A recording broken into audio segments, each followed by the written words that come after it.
புஷ்பா புஷ்பா 2 1000 கோடியை தாண்டிருச்சு, ஒத்துக்கிறேன். ஆனால் ஆனால் அன்னைக்கு தேட்டரில் ஃபர்ஸ்ட் டே ஒரு அம்மா இறந்துட்டாங்க. அந்த அம்மாவோட குழந்தை அவங்க வந்து இன்னைக்கு உயிரோடு இருந்தும் இறந்து தான் இருக்குது. அந்த குழந்தை மூளை சாவு அடைஞ்சிருக்கு அப்படின்னு சொல்லி கூட நான் சமீபத்தில் பார்த்தேன். அந்த அல்லு அர்ஜுன் அவர் வந்து கைது செய்து மறுபடியும் ரிலீஸ் பண்ண உடனே அங்கே உள்ள சூப்பர் ஸ்டார் முதற்கொண்டு எல்லா பெரிய நடிகர்களும் அல்லு அர்ஜுன் அவரை போய் பார்த்தாங்க.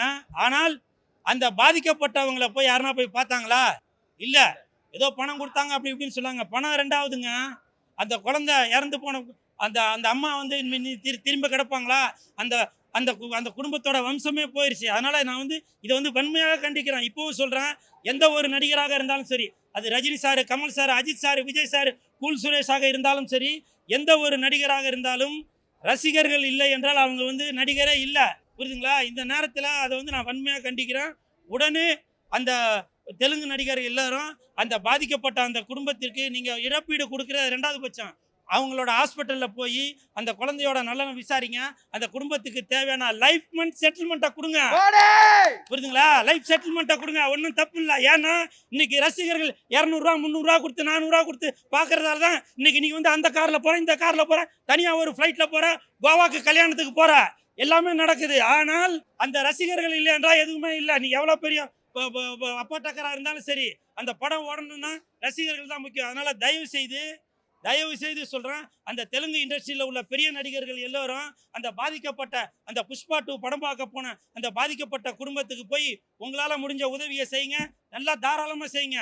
ஏன்னா என்னை பொறுத்த வரைக்கும் தமிழ் ரசிகர்கள் எல்லாமே கொண்டாடப்பட வேண்டியவங்க. அப்படி ஒரு நடிகர்களை எல்லாரும் தலையில் தூக்கி வச்சு நாடுறவங்க. அதனால் தயவு செய்து அந்த புஷ்பா ஹீரோ, அவர் பேர் என்னப்பா? அல்லு அர்ஜுன். பாருங்க, டக்குன்னு கூட வரமாட்டாங்க, அவ்வளவு இதுவாக இருக்குது. அந்த அல்லு அர்ஜுன் சார், தயவு செஞ்சு நீங்கள் அந்த குடும்பத்துக்கு தேவையான உதவிகள் செய்யுங்க. இப்போவும் சொல்கிறேன், ரசிகர்கள் இல்லை என்றால் அது எந்த படமும் இல்லை. 1000 கோடி இல்லைங்க, 2000 கோடி கூட அது வந்து வசூல் சாதனை வசூல் சாதனை படையிட்டோம். ஆனால் அந்த குடும்பத்திற்கு தேவையான இழப்பீடை கொடுங்க. சரிங்களா? தேங்க்யூ.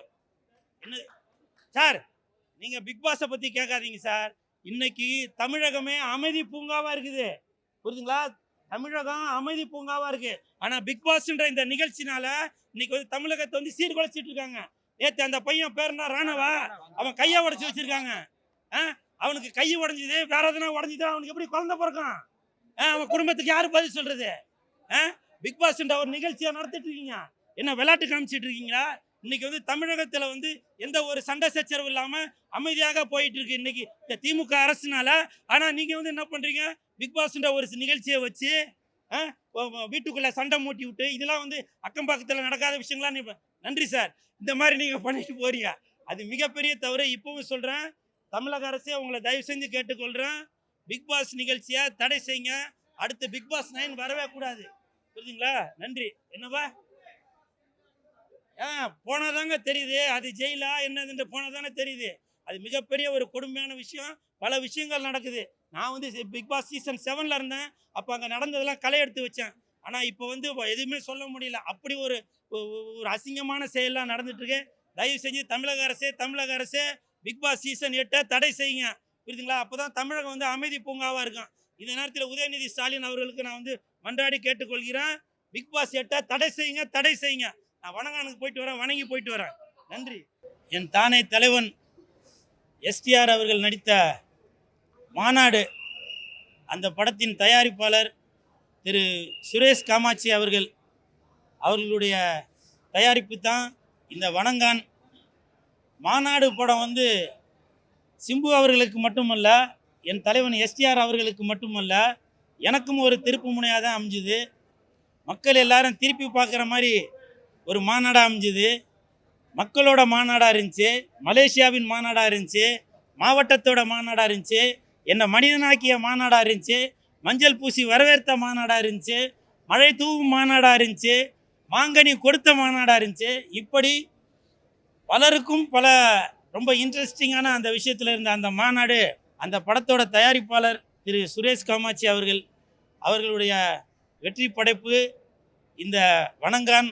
அது மட்டும் இல்லை, அருண் விஜய் சார் அவரும் இவ்வளோ நாளாக பல போராட்டங்கள் இருந்தார். கண்டிப்பாக இந்த படம் உலக அளவில் இந்த வணங்கான் படம் பேசப்படும்.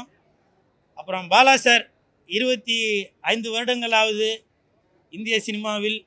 உண்மையிலேயே இந்த 25க்கு பிறகு 50வது வருடம் கொண்டாடும் போது உலகமே இங்கிலீஷ் படத்தில் உள்ள அந்த வெள்ளக்காரன் முதற்கொண்டு பாராட்டும் அளவிற்கு 50வது வருடம் பாலா சார் கொண்டாடுவாங்க. தட்டு. நன்றி நன்றி நன்றி. தமிழ் சினிமாவில் 25வது ஆண்டில் காலடி எடுத்து வைக்கக்கூடிய எனது அண்ணன் இயக்குனர் பாலா அவர்கள், இன்றைக்கு நான் உங்கள் முன்னாடி நடிகனாக நிற்கிறேன் என்று சொன்னால் இதற்கான அடையாளத்தை கொடுத்த எனது குருநாதர், அவருடைய 20 ஆண்டு கால தமிழ் சினிமாவில் அவர் ஆற்றிய பணிகளை பெருமைப்படுத்தும் விதத்திலும் அவர் இயக்கிய பனங்கான் படத்தினுடைய இசை வெளியீட்டு விழாவும் இன்றைக்கு வெகு விமர்சையாக திரையுலகத்தை சார்ந்த அனைத்து பேர்களும் கலந்து கொள்ளக்கூடிய ஒரு நல்ல விழாவாக இன்றைக்கு நடக்க இருக்கிறது. இந்த விழாவிலே அவர்களில் ஒருவராக தமிழ் சினிமாவில் நடிகன் என்ற அடையாளத்தோடு இந்த விழாவிலே நான் கலந்து கொள்வதற்கான ஒரு அங்கீகாரத்தை கொடுத்த பாலா அண்ணனுடைய புகழும் அவருடைய பணியும் சிறக்க என்னுடைய மனப்பூர்வமான வாழ்த்துக்களை என் சார்பாகவும் என் குடும்பத்தின் சார்பாகவும் அருமை தம்பி சுரேஷ் காமாட்சிக்கும் என்னுடைய வாழ்த்துக்களை தெரிவிச்சுக்கிறேன். நன்றி. ரொம்ப ரொம்ப ஹாப்பியாக இருக்கு இங்கே வந்ததில். ஏன்னா பாலா சார் தான் ஃபஸ்ட்டு என்னை சில்வர் ஸ்க்ரீனில் வந்து லான்ச் பண்ணி என் கேமரா வந்து ஷூட் பண்ணது அவர் தான். அவரோட படத்தில் தான் என்னோட கெரியர் ஸ்டார்ட் பண்ணேன். வர்மாவில் தான் நான் ஃபஸ்ட்டு நடிச்சிருந்தேன். So that's my first film. So அவரோட ஆடியோ லான்ச்சுக்கு வந்திருக்கிறது ரொம்ப சந்தோஷமாக இருக்குது. I am very grateful for the invite.